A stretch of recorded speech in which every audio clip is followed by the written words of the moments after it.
Hello one and all. This is my recap and review of Ascendance Bookworm Part 4 Volume 8, and I am so freaking excited to be making this video. I absolutely fell in love with the series back when the anime first came out, and I started reading a light novel at the start of this summer, and I've just now finally caught up to the physical releases and can do a video covering the most recent volume. Huzzah!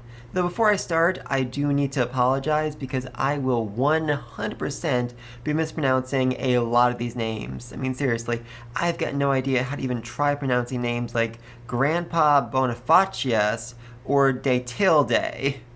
So yeah, I'll be saying these names wrong. I'm sorry, just please let me know down below what is the right way to pronounce all these words. But anyway, we start off with a prologue focused on Melchior, the forgotten Archduke sibling, who neither we nor Myne has ever really seen before, but despite that, he's heard so much about her from Charlotte and Wilfred, and he just absolutely adores her and practically worships her.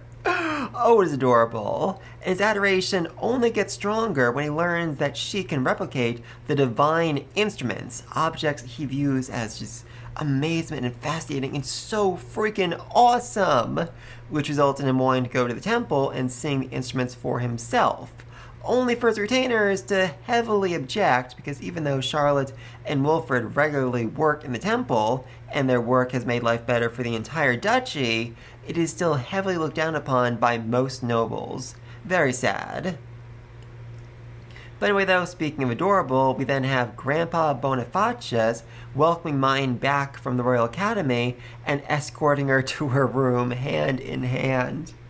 Oh, I love it. I mean, it's just really precious how much Myne tries to appease her grandfather, even though his insane strength has almost killed her at least twice. Oh, these two have a very, very strange relationship, and I love it. And with that, we then also have Wilfred and Charlotte join Myne as she sells the info she gathered in the academy to Sylvester. And while they're both incredibly slow compared to Myne and her retainers, I do really like Wilfred putting in an effort to assist Myne and stand beside her.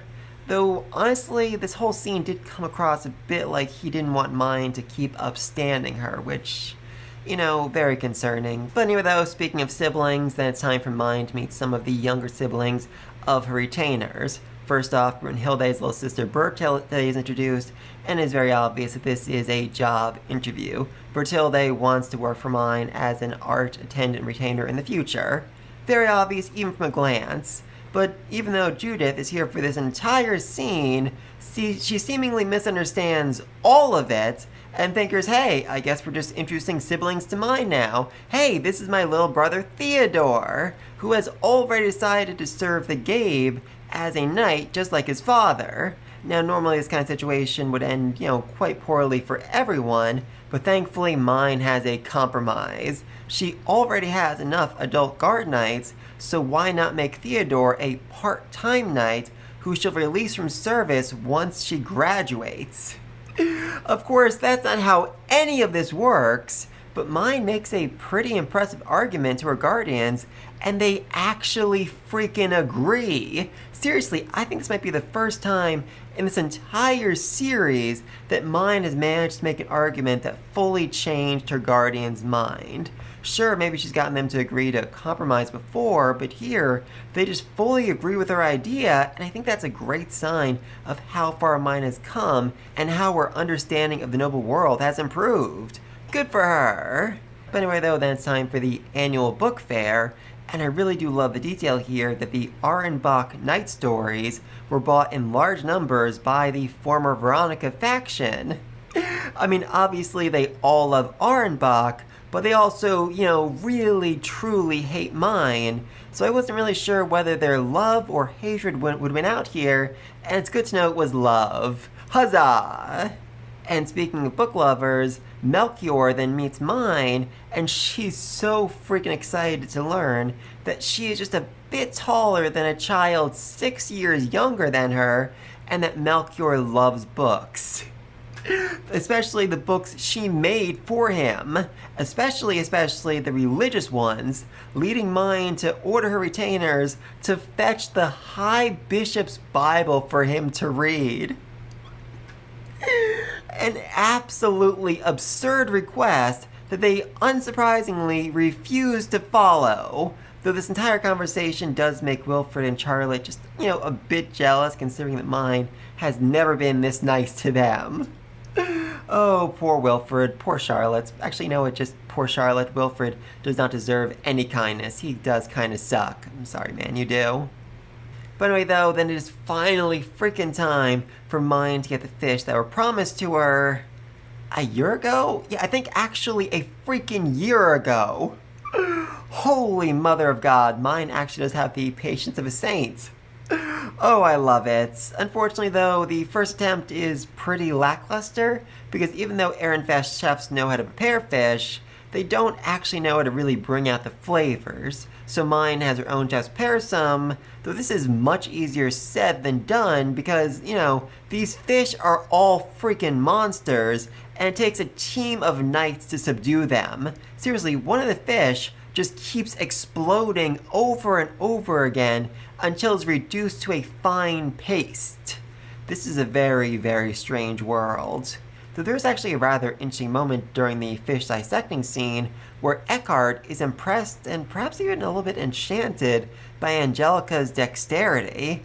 And later on this volume, he's also just awed by her purity of spirit and her dedication to Myne. So even though their engagement was canceled this volume, and Angelica might end up engaged to his father or grandfather, creepy I know, but either way, it really does feel like they're closer than ever to being a real couple that's really in love. Weird, very weird, but I'm hopeful. And then once more, it's time for spring prayer, meaning it's time for the one night a year where Myne can talk to her dad. And this was one of the best scenes of this entire freaking volume for me, because Myne got to show off to him while wearing the pin crafted by your sister and the outfit crafted by her mother. Holy mother of God above, it was just so freaking heartwarming. And to make the scene even better, we learn here that Camille, Myne's long-lost little brother, is now friends with Dirk and Conrad, meaning that he's still connected to his sister, even if he has no freaking idea that she exists. Oh, it's beautiful. It is so freaking beautiful, and I love it. Anyway, though, then it's time to go meet the Lice Gang faction and try to earn their support for Wilfred. And it certainly isn't easy given how much they hate him, his grandmother who raised him, and his Arnsbach blood. He's also, just incredibly dense, is a criminal, and is just a way worse Archduke candidate than Myne in almost every single way. But once Myne has managed to decipher Count Lice-Gang's weird, utterly impractical, noble religious metaphor, she's able to explain that all she cares about is books, and T begrudgingly accepts.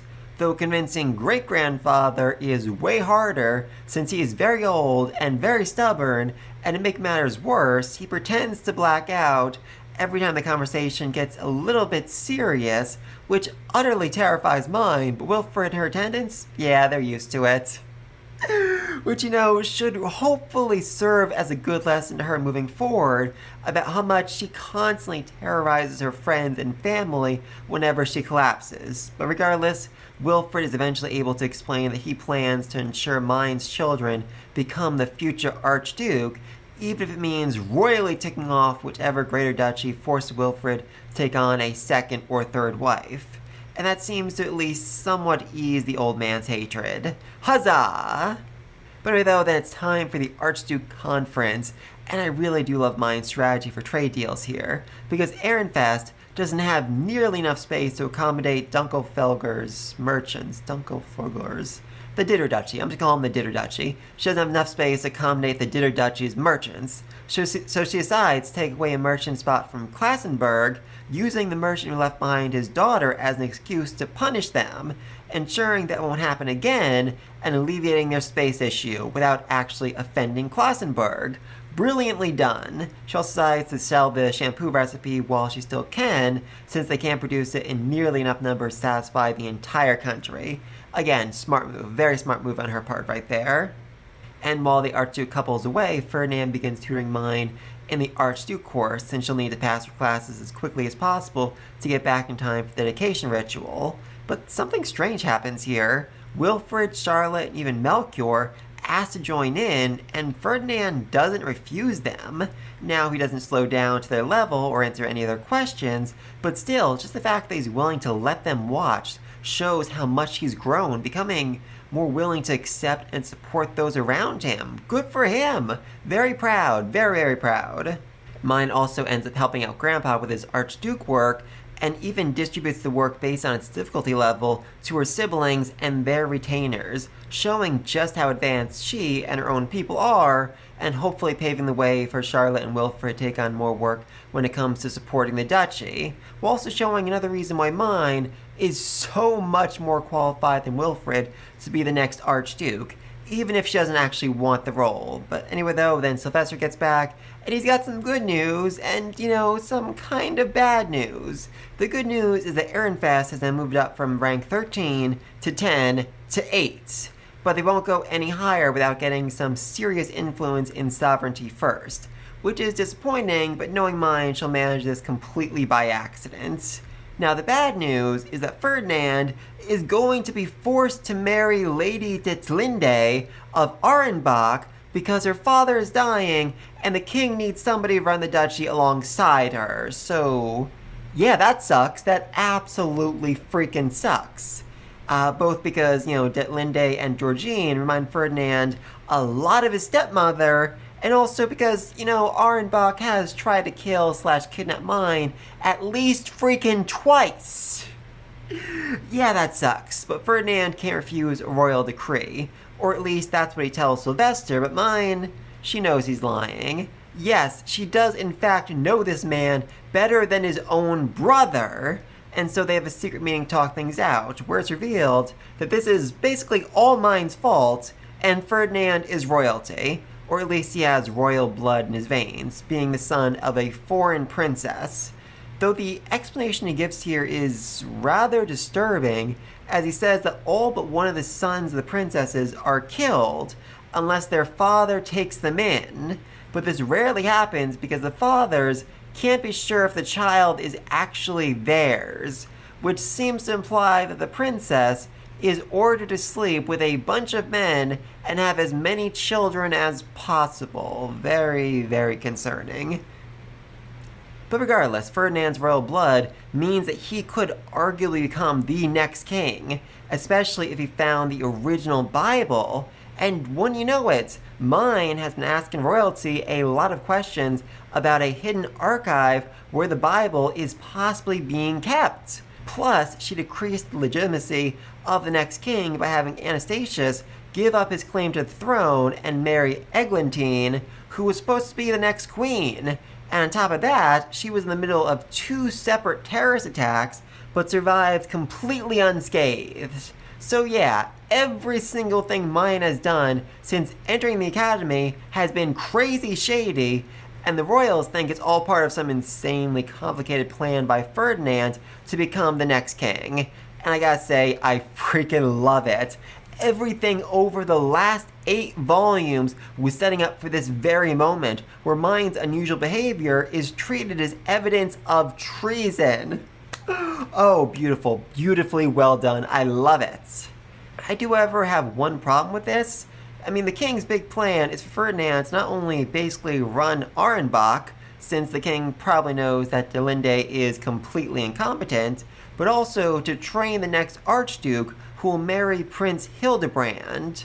So the king basically said, I think you're up to no good, so I'm going to take you out of this small duchy and put you in charge of a much larger and more powerful duchy. It almost feels like he wants Ferdinand to overthrow him.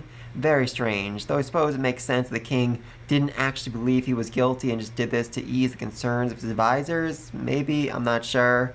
Regardless though, Myne won't accept Ferdinand's unhappiness lying down, so she proudly declares, I'll save you even if it means making an enemy out of the king, or just becoming the next freaking queen. Oh, I love it. And this, utterly shocks Ferdinand, not only because he just promised to commit high treason for him, but because he truly never realized how much Myne actually cared for him. He actually thought that she hated him for tearing her away from her family. But as she explains through sobs, Ferdinand is her family. And God, I love the illustration here. It actually brought me to tears. Oh, God above, I love it. And Myne's love of Ferdinand really shouldn't be all that surprising when you look at things from a timeline perspective. I mean, Myne awakened as Myne at age 5, she joined the temple at age 7, was adopted by Sylvester at age 8, and has since spent 5 years as Rosamine. Yes, 2 of those years were in a coma, but that's still a grand total of 4 years that she has spent with Ferdinand. She's literally spent more time with this man than she has with her own family, or really anyone else at all. Ferdinand is her constant. And this is seen even more clearly later on when Myne refuses to go back into a coma because she is utterly terrified that Ferdinand won't be there when she wakes up. I mean, we really can't forget how traumatizing it was for Myne to wake up after 2 years and see that time had completely passed her by. All of her retainers looked far older, and this terrified her. But Ferdinand, he was the same. He was truly her constant, and is quite frankly the person she is closest to in this entire world. So of course she doesn't want him to leave, and of course she'll be worried about him. So she promises to go on a rampage to save him. To which Ferdinand replies, "This could not be worse. I cannot think of a single person who would stand a chance of putting a stop to your efforts to save me." Which is honestly a pretty terrifying line. Yes, we all knew that Myne was strong and had a stupid amount of mana, but here Ferdinand is almost saying that even the combined efforts of the entire duchy couldn't stop her from going to war. Terrifying, utterly terrifying. And thankfully that's enough to convince Ferdinand to write letters in invisible ink to her on a regular basis and ask for help if it's needed. Huzzah! And while this entire scene was utterly and completely heartbreaking, and I truly don't want to see Ferdinand go, I still think this would be a great chance for Myne to grow and really shake things up, because Ferdinand has always been an anchor, restraining her and rejecting most of her ideas. Now, obviously, if Ferdinand hadn't done that, Myne wouldn't have lasted a week in noble society. I mean, let's not forget that about a year ago, she attempted to publish what she thought was an innocent love story, but which Ferdinand viewed as the filthiest smut he had ever seen in his entire freaking life. So yeah, Myne absolutely needed Ferdinand, but she's grown since then. She has retainers to keep her in line, and she knows enough about noble society to find the cracks to exploit without actually crossing the line. She, just this volume, managed to convince her guardians to let her keep a part-time knight. And I truly believe that without Ferdinand, she will continue to exploit the cracks well enough to truly change noble society and the world in ways that Ferdinand could have never imagined. But before all that, they need to prepare for his departure, and the first thing they need is a new high priest. Thankfully, Hartman steps right up and takes the role, even though he's engaged and can't get married while serving. But he shrugs it off and says, hey, I'll either wait till Myne comes of age and leaves the temple, or I'll just cancel the engagement.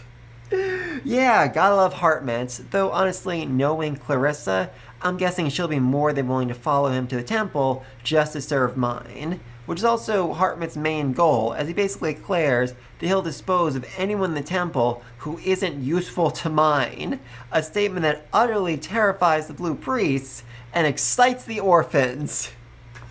Oh, I love this man. I truly do love this man. It's also decided that Melchior will become the next High Bishop once Myne comes of age and has to get married. And this really does feel like a good place for him. He's not really all that interested in becoming the next Archduke. Instead, he enjoys stories about the gods and wants to support his siblings as much as possible, so this just feels right. Though there is obviously no chance he'll be able to match Myne's skills when it comes to paperwork, so they decide to shift things around and delegate most of the paperwork to the Blue Priest, while the High Bishop will serve as more of a managerial role. And then it's time for a meeting with the merchants. And this also ends up being a pretty heartwarming scene as Ferdinand praises their information gathering skills and tells them that they can protect Myne in a way that no noble can because they live in a completely different world and see things completely differently. Plus, they will now be the only ones left who know Myne's secret and can keep her connected to her family and her old life. He also orders Myne a new hairpin as a going-away present, which is, incredibly sweet. Though before that, he needs to put Myne back in a coma, and I do absolutely love Ferdinand's foresight here, as he was already planning this during the dinner match last volume, and in fact used it as a chance to get the best ingredients he could. Truly brilliant. And thankfully, unlike last time, Myne is only asleep for about 4 days, after which she's told that she should stop collapsing and start growing. Huzzah! Good for her, good for her. She definitely deserved that. Though she will still get sick if she lets her mana overflow, but still, this is a big improvement for her. And I do also need to shout out Cornelius, who gave a very moving Big Brother speech about how much it upsets him each time she collapses. Oh, that was beautiful. That was so freaking beautiful. I loved it. Anyway, though, then Myne blesses Hartmut to reward his hard work, and he is basically moved to tears. Though personally, I think should have rewarded him by telling him the truth about her past. Maybe not the whole reincarnation thing, because, that would fully break his understanding of reality, but at least the fact that she was born a commoner. Because first off, there is absolutely no way that this would lessen his devotion to her. Heck, it'd probably make him adore her even more, since she literally went from a commoner to the top student at the Royal Academy in the span of like 5 years. That is insane. That is utterly and completely freaking insane. Plus, just having another person in the temple who knew about her secret and her past could be very helpful to her. But regardless, it's time for Georgine and Linde to visit. And Ferdinand, this man just really shows off his noble skills, as he keeps a tranquil smile on his face, even as Linda's proposal speech is basically, "You should be grateful for having the honor of marrying me." God, she freaking sucks. Though thankfully she's not in Ehrenfest for all that long, as her father soon collapses and she's forced to return home. But even then, she still sucks. Annoyed that she had to leave Ehrenfest, where everyone is forced to respect her and attend her every need. And she even says that she's glad to have a man like Ferdinand who would act according to her will. Oh boy, she is going to be sorely disappointed, especially since she thinks that Ferdinand is responsible for all of Myne's new trends, and he'll bring a small army of craftsmen with him when he moves to start up the trends in her own duchy. Oh, that's going to be fun. That's going to be a lot of fun. Very much looking forward to that. Though she still doesn't suck as much as her mother, who I am 99% sure poisoned her just so she'd have an excuse to visit her supporters in Ehrenfest and plot something crazy evil. God, Georgine really sucks. Somehow worse than Linde. Interesting. And then we get to the short stories, and not gonna lie, the first one royally ticked me off, as it's all about how Ehrenbeck tricked nobles into asking the king to rescue Ferdinand. Though the one interesting detail here was a story we've gotten bits and pieces of before. Basically, the Ditter-obsessed duchy convinced their Archduke that Ferdinand should marry one of their Archduke candidates so he could escape his stepmother's abuse. But the candidate wasn't cool with it, so she ran away and married the 5th prince, who later became the king, meaning that Ferdinand was almost engaged to Prince Hildebrand's mother. Very, very strange, and I absolutely want to see these two reunite at some point. Oh, that'd be amazing. Regardless, though, second story is far more interesting, as it's basically Eckhart's reaction to this entire volume, where it's revealed that Justice was at one point married, but ended up getting divorced, which I have a lot of questions about. Seriously, what noble woman would actually marry this freaking man? Unless she's like Eckhart's wife, who is also, just fully devoted to Ferdinand, but that seems rather unlikely, given the fact that she's never been mentioned before this point. And speaking of Eckhart's wife, it's also revealed here that she was murdered by the former Veronica faction. Yeah, I don't think we actually knew that before. She's mentioned, I think, like twice this entire series, with the first being Carson saying that she died recently, and that they weren't actually allowed to talk about it yet. So, yeah, I mean, it certainly makes sense for Veronica to kill one of Ferdinand's retainers, but I can't imagine he'd actually take that line down. I mean, maybe that's the point where he started plotting against her in the temple? I'm curious, very curious about that. Oh, and Eckhart at one point in this volume suggests that they could end Ferdinand's engagement by simply, murdering the king. Something I'm sure Ferdinand is fully capable of, but would absolutely never do. Yeah, somehow Eckhart is even crazier than Myne is, since she just suggested, replacing the king, not actually killing him. Oh, what a truly strange family they are. But, Eckhart ends the chapter realizing there are many people in Ehrenfest who do actually care for Ferdinand and will miss him. Good for him, good for him. And I must say, I am both excited for and dreading Ferdinand's departure next volume, which I believe will be the end of part 4, and that certainly does make sense. Each ending always leads to a dramatic shift in the series. Part 1 ended with Myne joining the temple, Part 2 ended with her getting adopted by Sylvester, Part 3 ended with a 2-year coma and Myne going to Royal Academy, and now Part 4 ends with the loss of Ferdinand, Myne's one and only constant. But please let me know what you think down below. What is going to happen with Ferdinand's departure? What's going to change in Ehrenfest? What's going to change in Arenbach? What exactly is the king thinking, given that, he suspects Ferdinand of treason and then put him in charge of a much larger, much more powerful duchy? Very curious. What's Georgine planning? Why she decided to go meet with her supporters in Ehrenfest? I mean, I think she said many volumes back that she managed to find the foundation of Ehrenfest, which, not good. I don't know what she's planning to do with the foundation, but it absolutely can't be freaking good. And just let me know what you think all down below. And until next time, peace!